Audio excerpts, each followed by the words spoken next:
Había un ser que Dios mismo invitó al arca de Noé, y dijo que no. Casi todo el mundo conoce la historia del arca. El diluvio, los animales de dos en dos, Noé construyendo durante años mientras sus vecinos se reían de él. Pero hay algo que casi nadie te cuenta. Hubo un ser que recibió la misma invitación que todos los demás, que tuvo la misma oportunidad de salvarse, y eligió quedarse fuera. Hoy te voy a contar quién fue, por qué lo hizo, y lo que esa decisión dice sobre algo que todos enfrentamos tarde o temprano: el mundo antes del diluvio. Para entender esta historia, hay que entender primero en qué mundo ocurrió. El Génesis describe la tierra antes del diluvio como un lugar corrompido hasta los huesos. No estamos hablando de personas que cometían errores pequeños. El texto dice que toda inclinación del corazón humano era continuamente malvada. Cada pensamiento, todo el tiempo, es una de las descripciones más oscuras que existe en toda la Biblia. En ese contexto, Dios le habla a Noé. Le dice que va a borrar todo lo que existe sobre la faz de la tierra, pero que él, su familia, y los animales que suban al arca van a sobrevivir. Noé obedece sin hacer preguntas. Y según los textos, esa construcción duró décadas. Algunos estudiosos hablan de entre 55 y 75 años. 7 décadas levantando una estructura gigantesca en medio del desierto, sin lluvia, sin mar a la vista, mientras todo el mundo a su alrededor lo trataba como a un loco. Pero mientras Noé construía, algo más estaba pasando. Y aquí es donde entra el ser del que nadie habla. El gigante que dijo no. En el Talmud y en varios textos del judaísmo antiguo, aparece un personaje que la Biblia menciona de pasada pero que tiene una historia mucho más profunda. Ag, el rey de Basán. No en sentido figurado. Era literalmente un nefilim, uno de los seres de estatura descomunal que habitaba la tierra antes y después del diluvio. El libro de Deuteronomio lo menciona como el último sobreviviente de los refaítas, una raza de gigantes. Su cama, según el texto bíblico, medía más de 4 metros de largo. Este no era un hombre ordinario. Según la tradición rabínica, cuando Noé estaba construyendo el arca, Ag se acercó, vio lo que se estaba construyendo, y en lugar de pedir entrar, hizo un trato. Le ofreció a Noé su fuerza, su trabajo, su protección, a cambio de ser llevado en el arca. Noé, siguiendo instrucciones divinas, accedió de una forma que nadie esperaba. Ag no viajaría dentro del arca. Viajaría encima, sentado sobre el techo, agarrado de una escala, con los pies colgando sobre el agua durante 40 días y 40 noches. Y así fue. No dentro del refugio que Dios había preparado, sino en los bordes de él, a su manera, en sus propios términos. La pregunta que nadie se hace. Aquí es donde la historia se pone interesante de verdad. Porque hay una pregunta que los textos dejan flotando sin responder del todo. ¿Por qué Ag no quiso entrar? No es que no le hubieran ofrecido la posibilidad. La tradición es clara en que la invitación existió. Había espacio en el arca. Había lugar para él. Pero Ag era demasiado grande, demasiado orgulloso, demasiado diferente para entrar por la misma puerta que todos los demás. Entrar habría significado agacharse, doblar la rodilla, ocupar un espacio diseñado para otros. Y eso, para alguien que era literalmente el ser más imponente sobre la tierra, era demasiado pedir.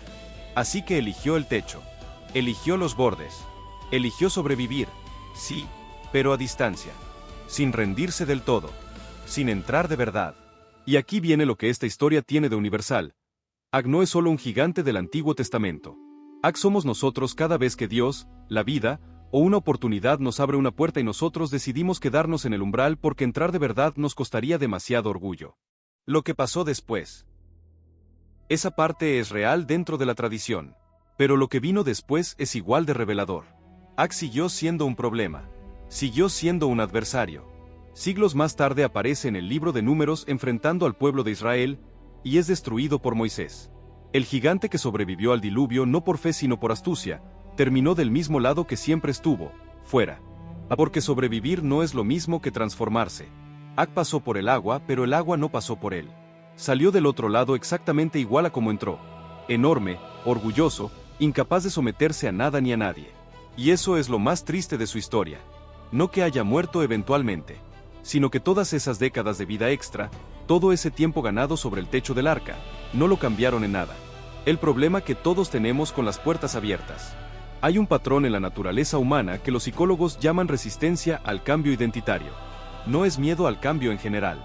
Es miedo a cambiar quien crees que eres. Ag no tenía miedo al agua. Tenía miedo a ser pequeño. A no ser el más grande. A entrar por una puerta que no estaba hecha a su medida. Y eso resuena porque todos tenemos versiones de eso. La persona que no pide perdón porque hacerlo la haría sentir débil. El que no acepta ayuda porque aceptarla significaría admitir que no puede solo. El que se queda a los bordes de una fe, de una relación, de un proyecto, porque entrar de verdad requeriría soltar algo de su imagen.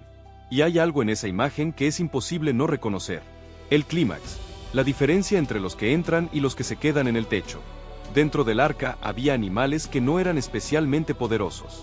Había criaturas pequeñas, vulnerables, completamente dependientes de lo que Noé y Dios habían preparado para ellas. No llegaron ahí por su fuerza. Llegaron porque entraron, porque cruzaron la puerta, porque se dejaron llevar. Ak tenía más fuerza que cualquiera de ellos. Y aún así, su historia termina siglos después en una batalla que pierde. La fuerza sin transformación es solo fuerza. Impresiona, pero no salva. La diferencia entre los que estaban dentro y Ak no era el tamaño. Era la disposición. Los de adentro habían entrado. Ak había negociado para quedarse afuera con un pie adentro. Y esa diferencia, que parece pequeña en el momento, lo define todo en el largo plazo. Hay una frase del escritor C.S. Lewis que encaja perfectamente aquí, aunque venga de otro contexto: las puertas del infierno están cerradas desde adentro. Los que no entran al refugio no siempre es porque nadie los dejó. A veces es porque ellos mismos eligieron quedarse en el umbral. La historia de Ak no está en los libros de texto de la escuela dominical. No aparece en los cuadros famosos del Arca de Noé, pero está ahí, en los márgenes de los textos antiguos, como una advertencia silenciosa. Dios abrió la puerta. Ak encontró la forma de no entrar por ella. Y sobrevivió, sí, pero en los bordes. En el techo. A distancia. Sin transformarse. Sin rendirse. Sin soltar nada de lo que era. La pregunta que esta historia deja no es qué pasó con Ak. La pregunta es cuántas veces tú y yo hemos hecho exactamente lo mismo. ¿Cuántas veces hemos visto una puerta abierta y en lugar de entrar hemos buscado la forma de quedarnos cerca sin cruzarla del todo? ¿Cuántas veces hemos elegido el techo porque la puerta nos pedía agacharnos? El arca estaba ahí. La invitación también. Lo único que faltó fue la disposición de entrar. El siguiente video que aparece en pantalla ahora mismo te va a hacer pensar igual de fuerte. No lo dejes pasar.